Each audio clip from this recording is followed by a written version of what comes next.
జగిత్యాల జిల్లా కోరుట్ల పట్టణం విశ్వ హిందూ పరిషత్ బజరంగ్ దళ ఆధ్వర్యంలో పశ్చిమ బెంగాల్లో హిందువులపై జరుగుతున్న దాడులకు వ్యతిరేకంగా అక్కడ రాష్ట్రపతి పాలన విధించాలని స్థానిక ఆర్డీఓ కార్యాలయంలో వినతి పత్రం అందజేశారు. ఈ సందర్భంగా పలువురు మాట్లాడారు.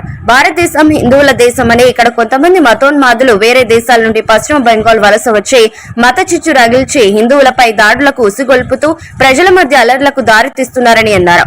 బెంగాల్లో రాష్ట్రపతి పాలన తక్షణమే ఏర్పాటు చేయాలని కేంద్ర ప్రభుత్వానికి విన్నవించు స్థానిక ఆర్డీఓ కార్యాలయంలో వినతి పత్రం అందజేశారు. కార్యక్రమంలో విశ్వ హిందూ పరిషత్ జిల్లా కార్యదర్శి గజం రాజు, చట్పల్లి శంకర్, గట్ల శివ, రుద్ర శ్రీనివాస్, పెండెం గణేష్, సుధావేణి మహేష్, కాటకం వినయ్ కుమార్, చెట్లపల్లి సాగర్ తదితరులు పాల్గొన్నారు.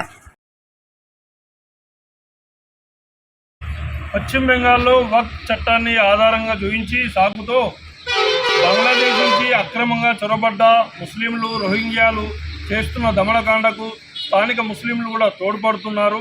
అంతేకాకుండా అక్కడ కేవలం ముస్లింలకు మద్దతుగా అక్కడున్న ప్రభుత్వం మమతా బెనర్జీ మద్దతు ఇవ్వడం వల్లే వాళ్ళు ఈ సాహసానికి ఒడిగడుతున్నారనేది సత్యదూరం.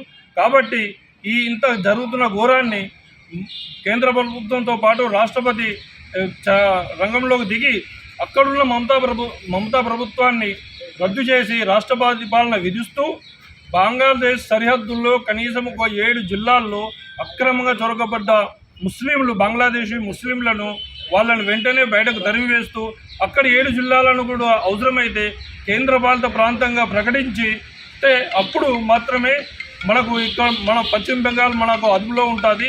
లేకుంటే మరో కాశ్మీర్లా రగిలిపోయే అవకాశం ఉంది. ఇప్పటికైనా మనం అందరము కళ్ళు తెరిచి ఓటు బ్యాంకు రాజకీయాలను పక్కకు పెట్టి అందరూ సమైక్యంగా దేశాన్ని కాపాడుకునే ప్రయత్నం చేద్దామని ఆశిస్తూ జై హింద్, జై భారత్. ఈరోజు దేశవ్యాప్తంగా విశ్వ హిందూ పరిషత్ ఆధ్వర్యంలో పశ్చిమ బెంగాల్లో ఉద్దేశపూర్వకంగా వక్ఫ్ చట్టాన్ని అడ్డం పెట్టుకొని హిందువులపై ఒక పద్ధతి ప్రకారం జరుగుతున్న దాడులను నిరసిస్తూ అక్కడి ప్రభుత్వం విద్రోహులకు వెనుక నుండి మద్దతు ఇస్తున్నట్టు కనిపిస్తున్న చర్యలను ఖండిస్తూ అక్కడ స్పెషల్ ఆర్మ్డ్ యాక్ట్తో పాటు రాష్ట్రపతి పాలన విధించాలని గౌరవ జిల్లా కలెక్టర్ల ద్వారా దేశవ్యాప్తంగా మేము రాష్ట్రపతి గారికి వినతి పత్రం సమర్పిస్తున్నాం. గత వారం రోజులుగా మనం పశ్చిమ బెంగాల్లో గమనిస్తే ఒక పద్ధతి ప్రకారం ఒక వక్ఫ్ అనే చట్టాన్ని సాకుగా చూపిస్తూ హిందువులపై దాడులే కాదు, హిందూ గృహాలు, వ్యాపార సముదాయాలు, హిందూ మహిళలపై అత్యాచారాలు, హిందూ దేవాలయాలపై దాడులు, ధ్వంసాలు చేస్తూ ఒక భయంకరమైన వాతావరణం సృష్టిస్తూ అక్కడ ముర్షిదాబాద్ అనే జిల్లా పూర్తిగా హిందువులను తరిమివేసే ఒక పద్ధతి యోజనలో భాగంగా విపరీతమైన దాడులు, పోలీసులు అక్కడ ఉన్నా ఏమీ చేయలేని పరిస్థితిలో బీఎస్ఎఫ్ వాళ్ళు రంగంలోకి దిగారంటే అక్కడ పరిస్థితి ఎంత దారుణంగా ఉందో మనం గమనించవచ్చు. ఈరోజు మొత్తం 6 జిల్లాలలో విపరీతమైన అల్లర్లు జరుగుతున్నాయి.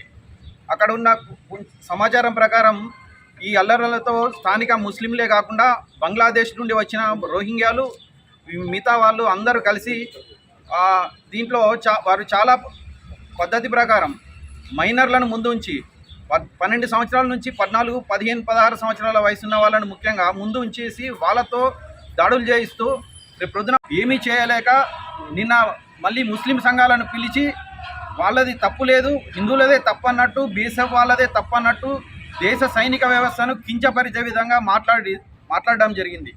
దీనిని విశ్వ హిందూ పరిషత్ తీవ్రంగా ఖండిస్తుంది. అలాగే యావత్ భారతీయ జనతా పార్టీ అదేవిధంగా విశ్వ హిందూ పరిషత్ ఏదైతే పశ్చిమ బెంగాల్లో హిందువులపై దాడులు చేస్తున్నారో దానికి మద్దతుగా బెంగాల్ ప్రభుత్వం ఉన్నది. దాన్ని దేశవ్యాప్తంగా కూడా నిర్ణయిస్తున్నారు. ఈరోజు ఏదైతే పశ్చిమ బెంగాల్లో చొరబడ్డ ముస్లింలు కూడా మా హిందువులపై దాడులు చేస్తున్నావు, వెంటనే అమెరికా తరహా చట్టాన్ని తీసుకొచ్చి అక్కడ ఉన్న ముస్లింలందరినీ కూడా పంపించాల్సిన అవసరం ఎంతైనా ఉంది. కాబట్టి వెంటనే మన యొక్క ఏదైతే హిందువులపై దాడులు జరుగుతున్నాయో దాన్ని అరికట్టాల్సిన అవసరం ఉంది. మహిళ మాట్లాడింది, ఇది తప్పుగా భావిస్తున్నాం. ఏదైతే దేశ రక్షణ కోరుకున్న బీఎస్ఎఫ్ మీద కూడా మాట్లాడడం శోచనీయం. దాడులను వెంటనే ఆపాలని చెప్పి ఈ యొక్క ప్రభుత్వాలకు